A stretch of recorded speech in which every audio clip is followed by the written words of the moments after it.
Captain Sarah Mitchell had been missing for 15 years, officially dead after her F-16 crashed in Iraq. But when the old pilot walked into Rosie's cafe in Santa Fe and saw the woman behind the counter, he knew he was looking at a ghost who'd been hiding in plain sight. Welcome to The Human Stories. Before we begin this powerful story of survival, identity, and the price of coming home, tell us in the comments where you're watching from today. And if you believe stories like this need to be told, hit that subscribe button and help us make sure they are. Rosie's Cafe sat at the intersection of Cerrillos Road and St. Francis Drive in Santa Fe, New Mexico, a weathered building that had served coffee and green chili breakfast burritos to locals and tourists for over 30 years. The faded turquoise paint and hand-painted sign gave it the authentic Southwest charm that brought repeat customers back for decades. Behind the counter, Maria Sandoval moved with the efficient grace of someone who'd mastered the rhythm of restaurant service.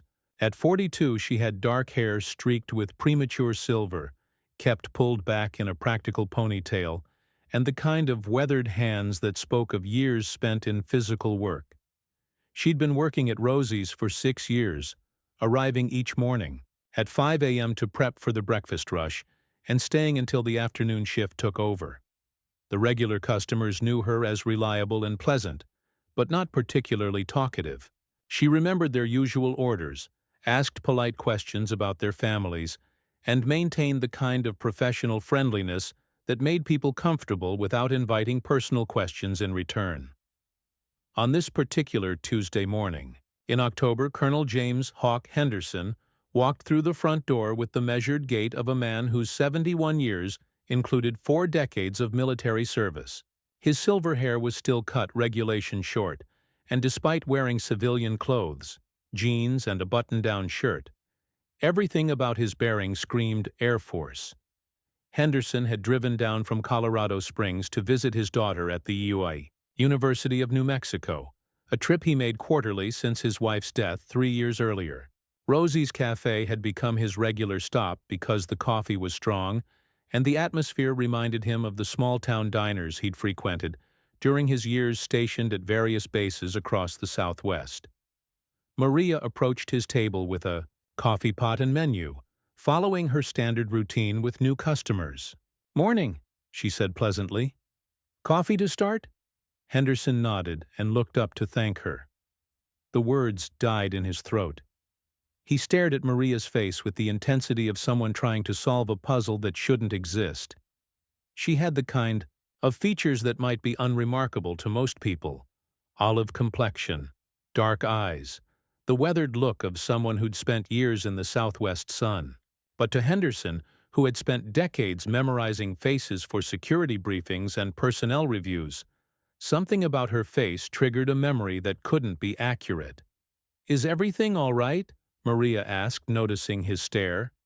Henderson blinked and recovered his composure. "Sorry, you remind me of someone I used to know." Maria poured his coffee without changing expression. "I get that a lot. Must have one of those faces." But Henderson couldn't shake the feeling. As Maria moved to other tables, he found himself studying her movements, her posture, the way she carried herself. There was something familiar about her gait. Not the casual walk of a career waitress, but something more controlled, more precise. When she returned to refill his coffee, Henderson decided to probe gently. "You from around here originally?" "Been here about 6 years," Maria replied without elaborating. "Before that? Different places?" Her answer was polite but clearly intended to end that line of conversation. Henderson ordered breakfast and continued to observe. When Maria brought his plate, he noticed her hands as she set down the silverware. Along the backs of both hands and extending up her forearms were faded scars. Not the random cuts and burns that came from restaurant work, but something more systematic, more severe. The scars looked like burn damage that had healed years ago, leaving distinctive patterns that Henderson recognized from his years reviewing medical reports of injured aircrew. Those were cockpit fire scars. As Maria turned to leave, Henderson caught a glimpse of her left hand as she adjusted her apron. On her ring finger was a faded tan line where a wedding ring had once been worn. But more importantly, there was a small scar across her knuckle that Henderson remembered from a personnel file he'd reviewed 15 years ago. Captain Sarah Elizabeth Mitchell. Missing in action, October 15, 2008. F-16 Fighting Falcon, shot down during combat operations in Al-Anbar Province, Iraq. No remains recovered. Officially presumed killed in action, after extensive search and rescue operations found no trace of pilot or aircraft. Henderson had personally signed the casualty notification that went to her family. But the woman pouring coffee at table 6 in a Santa Fe diner had Sarah Mitchell's face, Sarah Mitchell's scars, and Sarah Mitchell's distinctive gait from a leg injury she'd sustained during pilot training at Luke Air Force Base.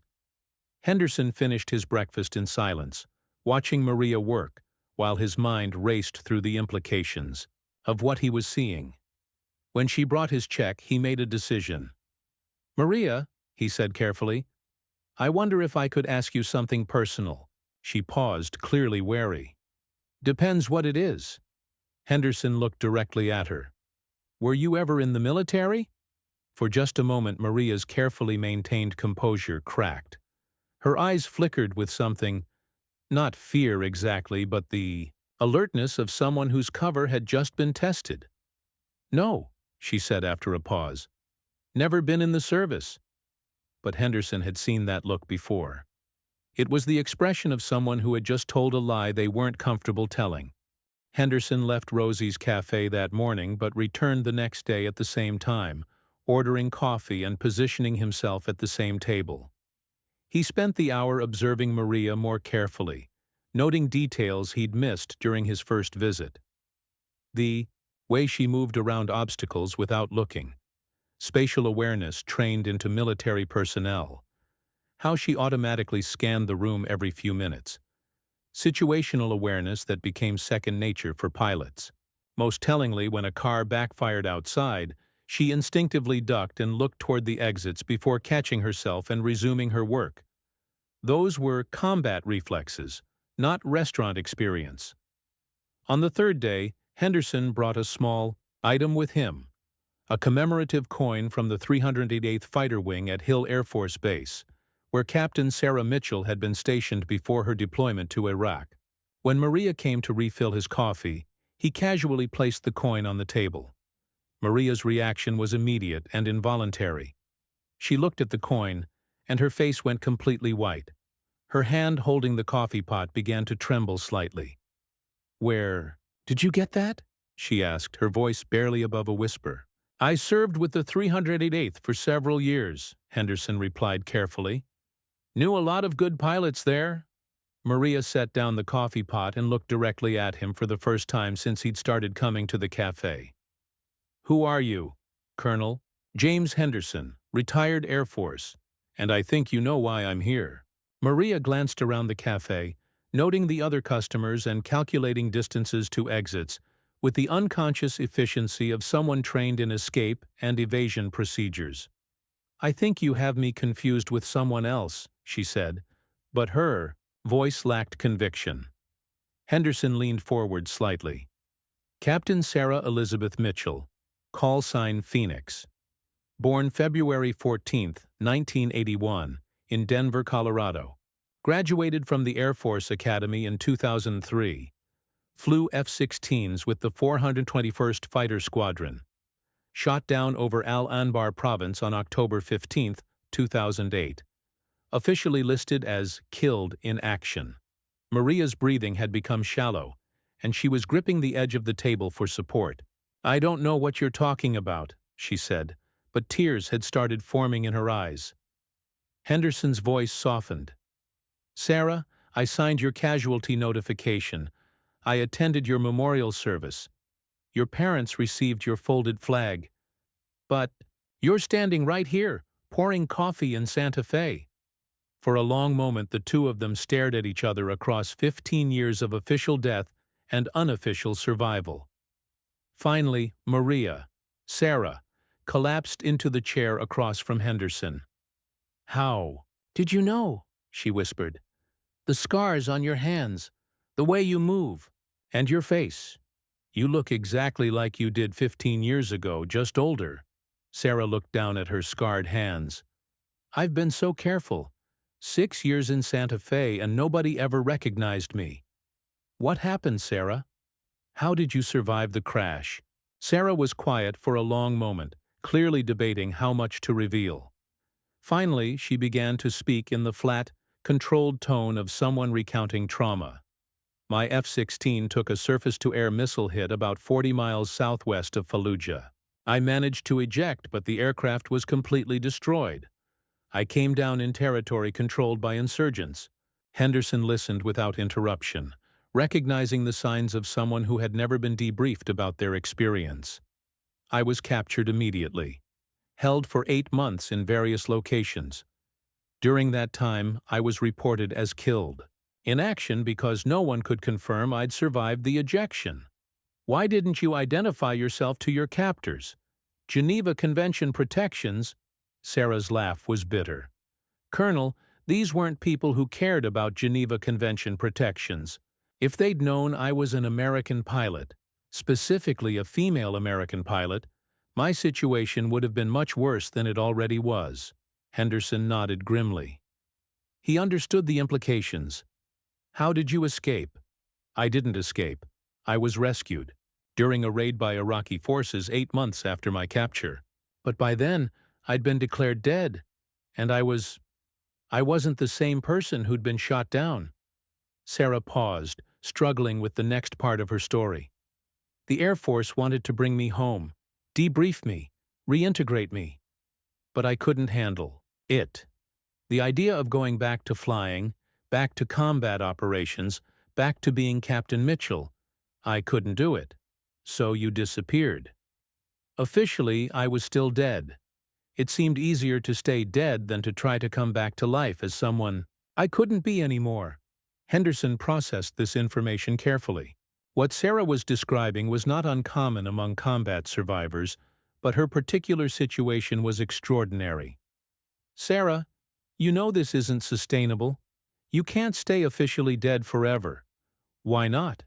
I'm not hurting anyone. I'm not claiming benefits or pensions.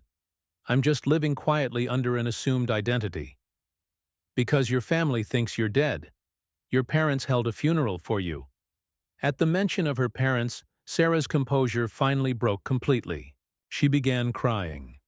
Not the controlled tears of someone trying to maintain dignity, but the desperate sobbing of someone who'd been carrying an unbearable burden for 15 years.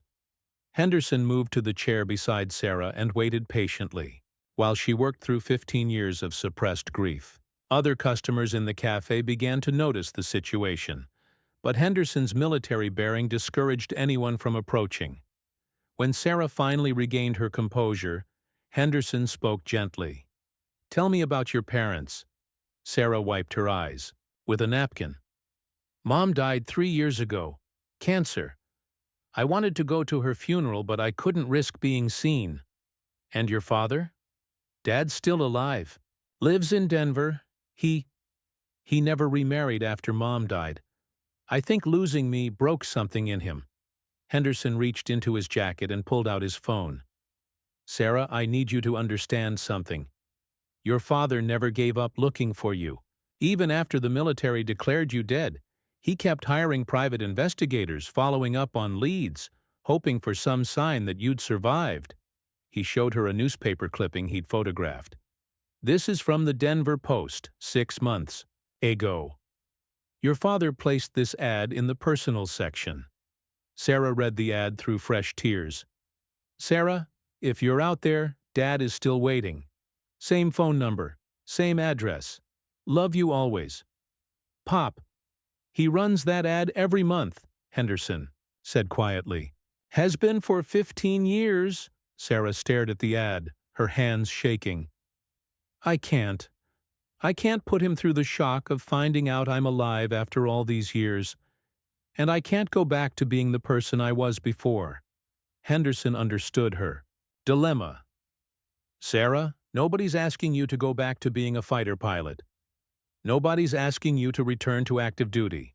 But you can't keep punishing yourself and your family because you survived when you weren't supposed to.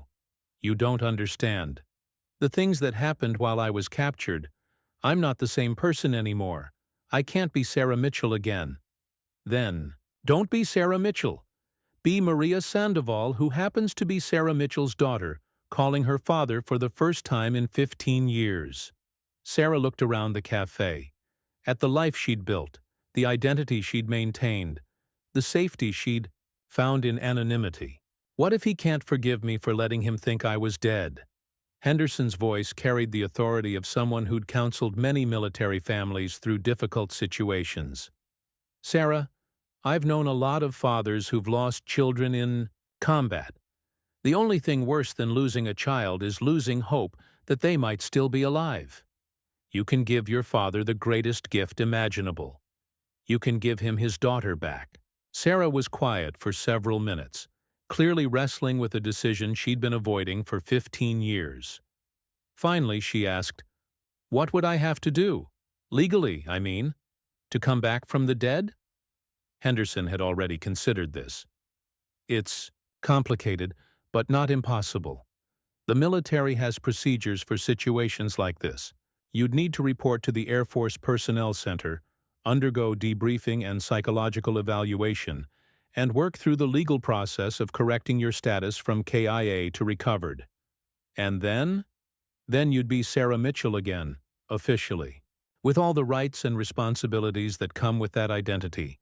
But you'd also be free to live wherever you want, under whatever name you choose, as long as you're not evading legal obligations." Sarah looked at her scarred hands, then at the coffee pot she'd been holding when her old life caught up with her. New one. "Colonel, can I ask you to do something for me?" "Of course. If I decide to contact my father, would you be there when I call, to help explain what happened?" Henderson nodded. "I'd be honored to help with that conversation." Sarah stood up slowly, untied her apron, and walked to the kitchen to speak with her manager. 5 minutes later, she returned. "I just quit my job," she said. "After 6 years, I think it's time to stop hiding." Henderson smiled. "What changed your mind?" Sarah looked out the window toward the Sangre de Cristo Mountains, where the afternoon sun was casting long shadows across the high desert landscape of northern New Mexico. "I realized that staying dead isn't protecting anyone, especially not the people who love me. And maybe it's time to find out if Sarah Mitchell can learn to live with what happened to her, instead of pretending she doesn't exist." 3 weeks later, Colonel Henderson received a phone call from Denver. Sarah Mitchell, her legal status now corrected from KIA to recovered, had moved back to Colorado to be closer to her father during his remaining years. She wasn't ready to talk publicly about her experience, and might never be. But she was working with Air Force psychologists to process 15 years of survivor's guilt and learning to reconcile her identity as both the fighter pilot who'd been shot down and the woman who'd found a way to survive. Her father, now 78, had hired a full-time caregiver, his daughter Sarah, who was learning that healing sometimes means accepting help instead of hiding from it.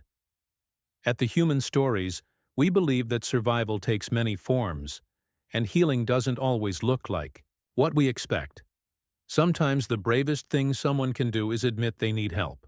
And sometimes coming back from the dead means learning to live with who you've become, not who you used to be.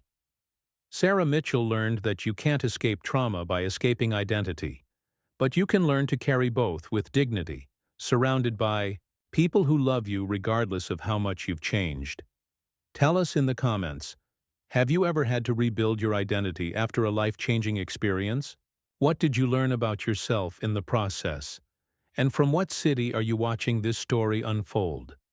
Subscribe to the Human Stories for more tales about survival, identity, and the courage it takes to come back from places we never expected.